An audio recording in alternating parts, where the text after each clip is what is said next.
के विशेष प्रोग्राम देश और दुनिया की खबरों में आप सभी का बहुत बहुत स्वागत है। तो चलिए शुरू करते हैं। सुप्रीम कोर्ट ने मेडिकल लापरवाही के एक मामले में अहम फैसला सुनाया है। सुप्रीम कोर्ट ने कहा है कि अगर मरीजों को होने वाली चिकित्सा जटिलता का मौजूदा चिकित्सा प्रक्रिया से कोई लेना देना नहीं है तो ये चिकित्सा लापरवाही का मामला नहीं माना जा सकता।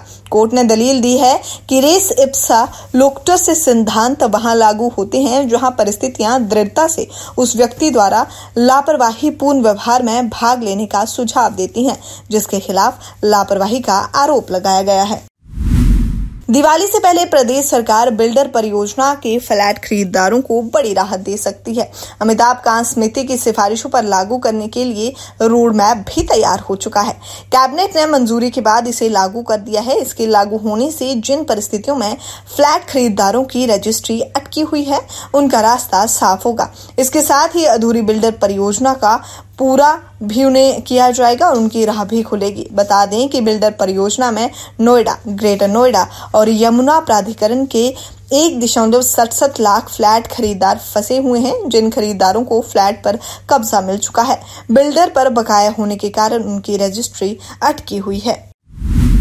अब बड़ी खबर है नौकरी से जुड़ी। भारत हेवी इलेक्ट्रॉनिक्स लिमिटेड में ट्रेनी के पदों के लिए भर्ती हो रही है। इच्छुक और योग्य उम्मीदवार BHEL की आधिकारिक वेबसाइट BHEL.com पर जाकर इन पदों के लिए ऑनलाइन आवेदन कर सकते हैं।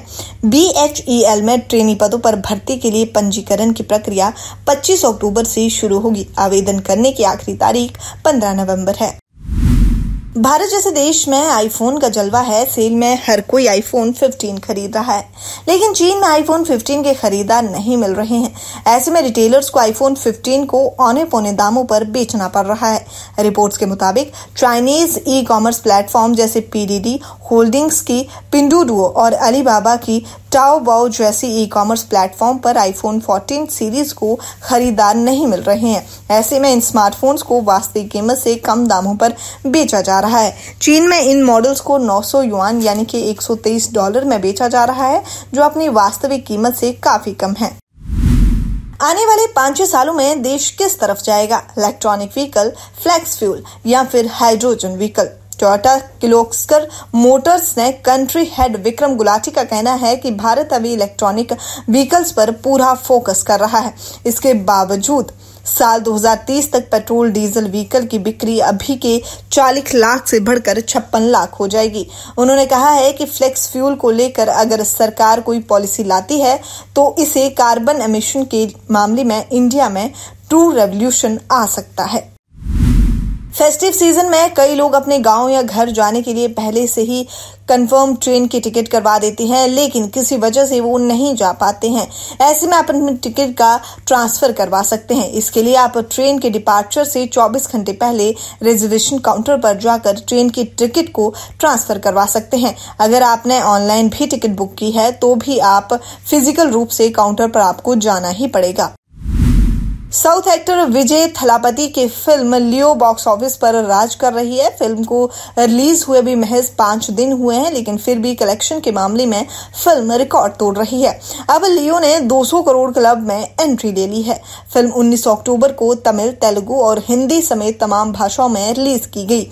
फिल्म पहले दिन से नोट छापने लगी है। लियो ने बॉक्स ऑफिस पर ओपनिंग 64.80 करोड़ के साथ की। इसके बाद फिल्म के बिजनेस में गिरावट देखने को मिली। दूसरे दिन लियो ने 35.25 करोड़ और तीसरे दिन 39.8 करोड़ कमाए।